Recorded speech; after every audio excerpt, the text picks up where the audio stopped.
sono stato richiesto in molte città italiane, non andrò, perché penso che chi si candida in un territorio poi lo deve curare, lo deve seguire e deve fare la campagna elettorale in quel territorio costruendo un rapporto con i cittadini, è quello che io mi propongo di fare. Ha scelto il metodo classico di fare campagna elettorale il deputato uscente ed ex sindaco di Torino Piero Fassino, secondo nome nella lista proporzionale del Partito Democratico nella circoscrizione Veneto 1 per la Camera dei Deputati.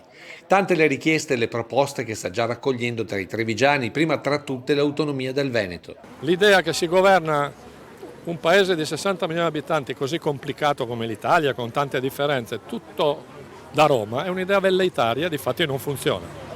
Bisogna riconoscere poteri, risorse, strumenti ai territori, a partire dai comuni, perché si discute molto di autonomia delle regioni e io sono d'accordo, sono un federalista, ma poi il primo fronte di rapporto con i cittadini sono i sindaci, sono i comuni. Quando un cittadino ha un problema, da chi va? Va dal sindaco. Pronto quindi a sostenere l'evoluzione autonomista non solo del Veneto ma delle regioni che stanno trattando a Roma, ma anche al ritorno a pieno titolo del ruolo delle province. Io ho contestato quando ero presidente dell'ANCI la riforma che è stata fatta delle province, perché non è vero, come a un certo punto si è pensato che le province fossero inutili.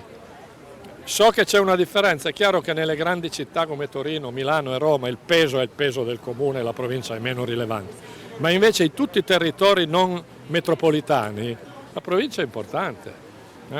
E quindi io penso che bisogna ripensare quella riforma e restituire alle province le loro funzioni. Al gazebo di Porta San Tommaso c'era anche la capolista al proporzionale Rachele Scarpa, che dopo le critiche ad alcuni interventi è ora nel mirino di insulti sessisti. Questo è quello che succede quando si cerca di scatenare una macchina social e mediatica contro qualcuno.